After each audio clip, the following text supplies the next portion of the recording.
انتباه مسي سعيد كرار المجرم سبل يا رب ندي على يبدأ مايك ليون الضلوع يا قلبي. يعني كالعادة واحنا يسود وعلي وما تهمنا السيادة. اكيد والله العالي بس نبقى احنا امامكم العالين وعليكم وفروخ تالي وقت مخيلين. المبعوث خلي ينبعث والمضغوط خلي ينضغط اكثر واللي يحاول يطشر بينا ويفككنا لا تحاولون وعلي، لان نحن كالعبوة ان حاولت تفكيكها فانفجرت عليك واكلها من جسدك شظاها. هذا ما يكون مسي شعريه على لسان الضلوع وبالوصف ولا يجاوب ضلوع وخلي ينبعث المبعوث وخلي ينضغط المضغوط اكثر. يقول بطوطة ابن البصرة ابن الاكابر يا صاحبي من تزعل لا تنطبيه ولا تبقى تفتر وتدور بين رجليه. لا بدي يجي يوم وهم نرجع ونقعد سويه. يجاوب صاد الزلم ويقول كوري لا تخاول خاين يخونك اكيد ولا ترافق الصاحب اللي عنده غدر حيل يابس. احذر لا تصير ويا الصديق حيل لين ويابس. بطبعه معرض للكسر هذا وحيل يابس. ابو شوارب يقول كوري وقتك ما يحب اللين الصيره حيل يابس. اللين بهذا الوقت هم ينعصر ويصير يابس.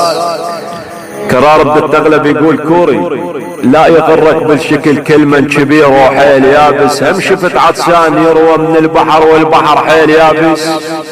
شفاز بن الحله يقول كوري اترك اللي يحكي بكذب حبله قصيره وحيل يابس. واقصد الصادق لو ان ممشى شهر او ما بيه مايه وحيل يابس.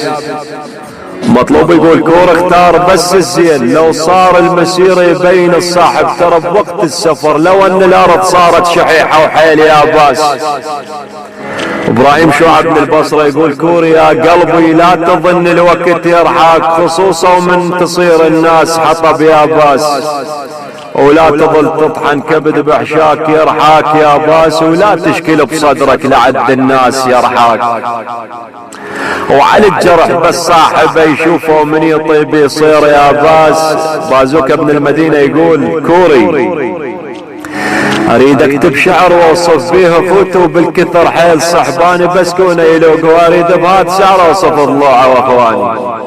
فقرح لي والديوانية يقول وريد بهذا وصف اتذكر الزينات وخايف من الوصف يعجز لساني. ما يعجز لسانك فقرف وتسالم بظهرك انا وعلي. سج بن الكوت يقول كوري هذول احزام ظهر ورفعت الراس وهذول بلمتهم اكسر خشوم عدواني.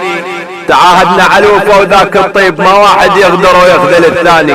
وتعاهدنا علوفه وما نخون الزاد ودخلكم بفشلتكم يا عدواني. وكرر سبع العرب مرتجل على المايك دزوها شوات.